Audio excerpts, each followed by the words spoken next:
সাবধানে আসো। ভাইয়া সুখবর কি? ঋতু, আমি বাবা হতে যাচ্ছি আর তুই ফুপ্পি। কি সত্যি? হ্যাঁ, এই তুমি ওখানে বসো। ডাক্তার বলেছে ও যেহেতু প্রেগনেন্ট তাই ওকে ভালো মতো যত্ন নিতে। বাসার কোনো কাজ আর করতে পারবে না, তুই আর আমি সব করবো 50-50। হ্যাঁ ভাইয়া, ভাবির আমরা ভালো করে খেয়াল রাখবো। ঝাড়ু আমি দিব, তুই ঘর মুছবি। ওকে ভাইয়া। কাপড় তুই ধুবি আর শুকাতে আমি দিব। ঠিক আছে ভাইয়া। খাবার আমি বানাবো আর প্লেট তুই ধুবি। ওরে বাবারে, আরে ভাই দেখা তো হাঁটাচলা করবা। আরে তুই তো কবি, তুই যে ঘর মুছতাছস। কাপড় তো আছে, বাট ওয়াশিং পাউডার কই, যাই নিয়ে আসি।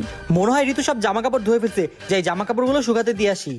আরে কাপড় কই গেল ভাইয়া? কাপড় কই? জামা কাপড়টা আমি রোদে শুকাতে দিয়ে আসছি। হায় আল্লাহ। ঋতু দেখ তো তরকারিটা ঠিক আছে কিনা, একটু টেস্ট করে দেখ। লবণ কম হইছে। আচ্ছা তারা দিতাছি। আরে আরেকটু দাও, আরে একটু দাও, এবার ঠিক আছে। আরে কি ভাঙে ফেললা?